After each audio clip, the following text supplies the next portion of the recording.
on a beaucoup de professeurs sur notre parcours dont on se souvient tous, on se souviendra tous.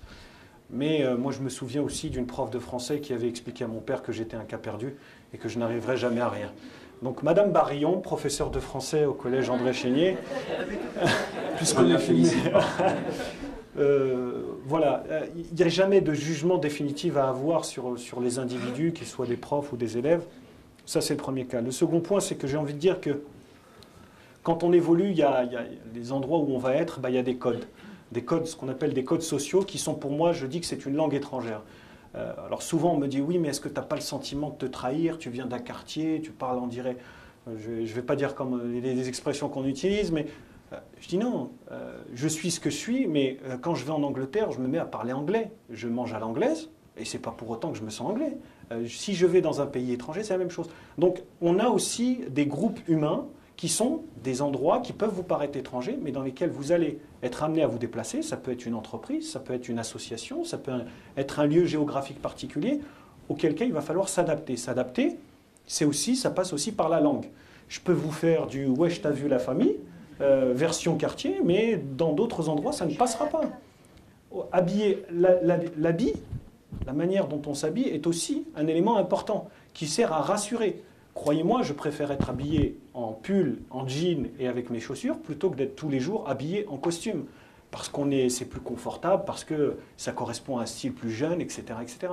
Maintenant, si j'arrive en jean et en basket dans des réunions de chefs d'entreprise, on ne me prendra pas au sérieux. On trouvera que je suis quelqu'un d'un peu farfelu, etc., parce que je ne réponds pas au code. Alors, on peut dénoncer ça. On peut dire c'est pas bien, ça conduit à l'uniformisation, il n'y a pas d'originalité, etc. Mais ce sont des règles.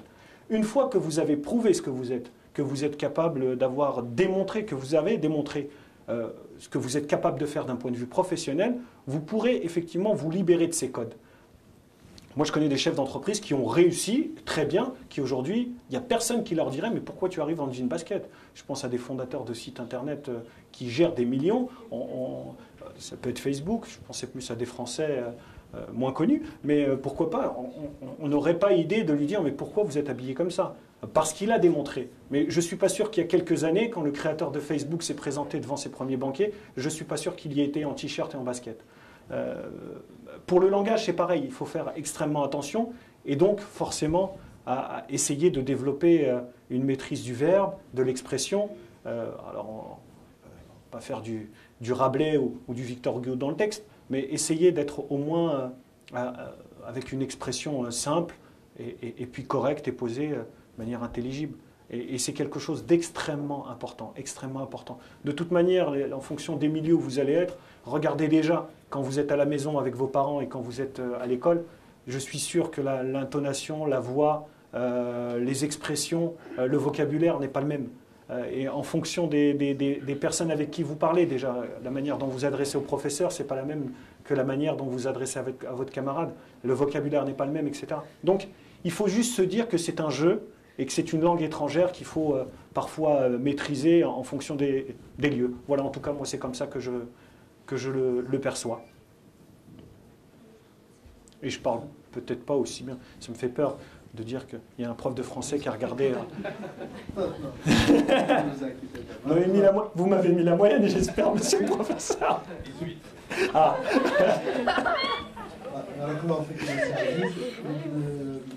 D'abord, je tiens à vous remercier de l'excellence de votre exposé et aussi de la manière dont vous avez su capter l'attention des lycéens.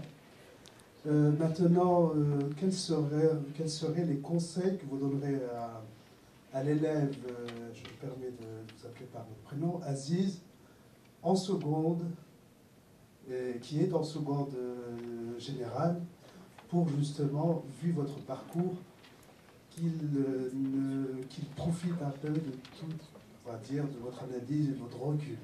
Si vous aviez Aziz à 15-16 ans, maintenant, quels seraient les conseils? Si alors, un exercice de schizophrénie, si je devais me parler à moi-même et m'avoir... la classe de seconde est une classe dure. C'est la transition entre la troisième et le lycée. Et c'est pas en termes de rythme de travail, c'est pas le meilleur souvenir que j'ai. parce que j'ai vu mes notes dégringoler, et on perd un petit peu plus confiance. On perd d'autant plus confiance. Je crois que c'est là-dessus que j'irais. C'est la confiance qu'on peut avoir en soi. On nous rabâche à longueur de... Je dis on, je parle de gens qui sont dans les quartiers, on nous rabâche à longueur de journée dans les médias, etc. Des messages soit directs, soit subliminaux. Disons que dans ces quartiers, c'est des problèmes, c'est l'immigration, c'est le terrorisme, c'est la drogue, c'est tout ce que vous voulez, que des images négatives qui, consciemment ou inconsciemment, créent un manque de confiance en soi.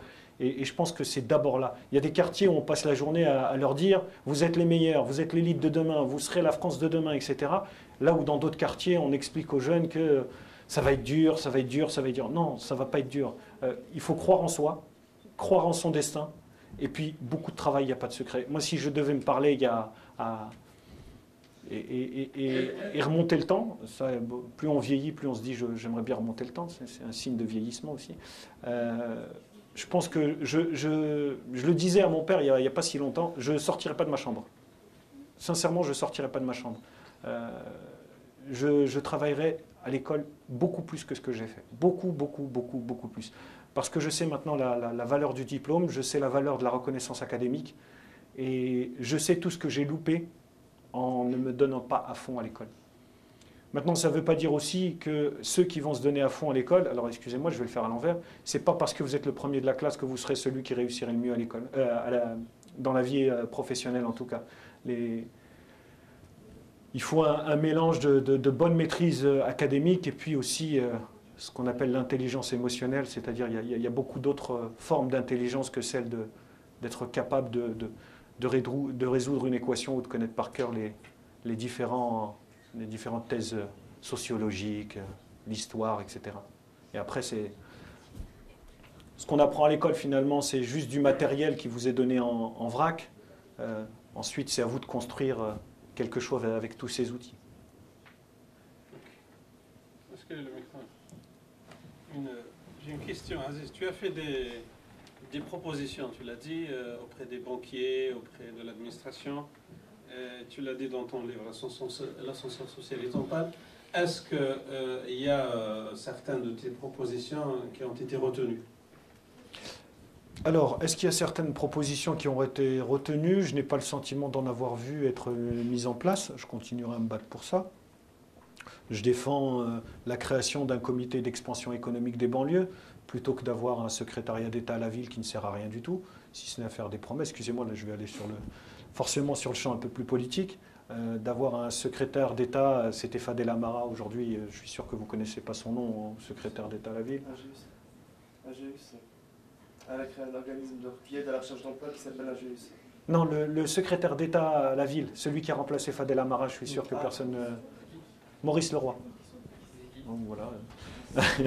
Comme ça c'est dit, plutôt que d'avoir un truc qui ne sert à rien, avoir une cellule qui ne s'occupe que d'aider les entreprises à se développer, qui ne s'occupe que d'aider la création d'emplois dans les quartiers, parce que c'est ce dont on a besoin, et puis une cellule qui s'occupe de l'éducation pour aider à développer l'éducation de qualité dans ces quartiers. Je propose d'autres mesures, je propose la création d'emplois francs. Aujourd'hui, il y a des dispositifs qui s'appellent les zones franches. Une entreprise vient s'installer dans un quartier, elle bénéficie d'avantages fiscaux. Eh bien, pourquoi est-ce qu'une entreprise qui n'est pas en zone franche, quand elle recrute quelqu'un qui vient de la zone franche, elle ne pourrait pas bénéficier, elle aussi, des mêmes exonérations? Ça créerait de la mobilité pour tous ceux qui sont là. Je propose aussi, par exemple, que les banques, moi, quand j'allume la télé, quand j'écoute la radio, j'entends telle banque est la première à aider les créateurs d'entreprises. Ce que je souhaiterais, c'est que, par exemple, les banques, chaque année, dans leur bilan, elles puissent proposer un récapitulatif et qu'elles nous disent exactement combien elles ont fait de crédits aux banques en fonction de leur taille, en fonction des cautions et en fonction des zones géographiques, pour qu'on voit un petit peu où va l'argent de ces banques et pourquoi elles vont plutôt dans tel endroit et pas dans tel endroit, et plutôt sur des grandes entreprises et pourquoi pas sur des petites, etc. Donc il y a des tas de propositions sur lesquelles je me bats, mais le combat idéologique, c'est quelque chose de long et difficile. Tout à fait. Vous avez d'autres questions? Oui, oui. Sur le champ politique, le roi, il demande votre marque. Vous avez un peu conseiller D'abord, il ne m'a pas sollicité, puis ensuite, quand il est président du Conseil général du Loir-et-Cher. Donc, quand il a été nommé secrétaire d'État à la ville, je l'ai vu et je lui ai dit, Maurice, maintenant, mes ambitions vont changer, je vais pouvoir prétendre à un secrétariat d'État à l'agriculture, moi qui viens du Val-Fouré, puisque si quand on est milieu rural, on est capable de s'occuper des banlieues, j'imagine que quand on est de banlieue, on peut s'occuper de l'agriculture. Une autre question d'une élève. Vas-y, Mila. Oui. Non, derrière. Vite, on n'a pas beaucoup de temps là. Ça m'incombe, c'est pour savoir, est-ce que votre nom de famille ou votre origine vous a posé des problèmes dans votre parcours? Séni en arabe, ça veut dire celui qui vient de Chine. Il y a 1,5 milliard de Chinois dans le monde, donc je me sens en sécurité. plus sérieusement, oui, bien sûr. Mon nom de famille, non. Mon prénom, beaucoup, parce que Séni, ce nom de famille, vous trouvez des Séni d'origine italienne, en Corse, en Russie. Bien sûr au Maghreb et jusqu'en Indonésie. Donc mon nom de famille n'est pas très connoté. Mon prénom un peu plus, c'est Aziz. J'ai eu des difficultés, bien sûr. J'ai eu à faire face à des professeurs, à un professeur dont je me souviendrai toujours, un professeur d'économie qui en seconde, j'avais l'option... voilà, les éco et sociaux. Voilà, excusez-moi, c'est un peu vieux, donc je ne voulais pas trop vous dire le nom. Et qui au cours d'un cours de sociologie, nous dit qu'à peu près 60% des enfants d'ouvriers deviennent ouvriers à leur tour. Alors je vous ai dit tout à l'heure, la seconde, c'était une classe un peu transitoire. Je sortais du collège du Val-Fouré, où on était tous du quartier dans la même classe. On arrive dans un lycée où c'est un peu plus mixé. Il y a des gens, des villages un peu plus aisés de Mantes-la-Jolie qui sont là dans la même classe. Donc le début d'année, la classe est un peu divisée en deux. Et puis la prof nous dit 60% des enfants d'ouvriers deviennent ouvriers à leur tour. Elle lève la tête, elle regarde la moitié de la classe, elle dit « Vous savez ce qui vous attend ».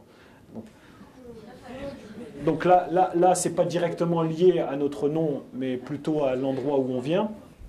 Et puis plus tard, en BTS, j'ai un professeur agrégé d'économie, Monsieur Friot, qui est venu me voir à la fin de la classe et qui me dit, à l'époque je n'étais pas encore naturalisé français puisque je suis devenu français qu'à l'âge de 22 ans, moi je suis une ancienne carte de séjour, et qui est venu me voir à la fin du cours et qui me dit, mais Monsieur Séni, est-ce que à l'issue de votre BTS, est-ce que ça vous intéresserait pas de retourner au Maroc? Alors, sur le coup, je n'imaginais même pas qu'il puisse avoir un propos déplacé comme celui-ci. Je me suis dit, c'est super, il m'intègre dans cette fameuse fuite des cerveaux et il voudrait peut-être, il voit en moi un cerveau qui devrait retourner de là où il vient. J'ai trouvé ça assez délicat. Je lui ai dit non, monsieur, je n'ai pas cette vocation. J'ai vocation, d'ailleurs, je suis en attente de ma naturalisation. Mon avenir est plutôt ici que là-bas. Je ne connais pas très bien là-bas, si ce n'est à travers les vacances.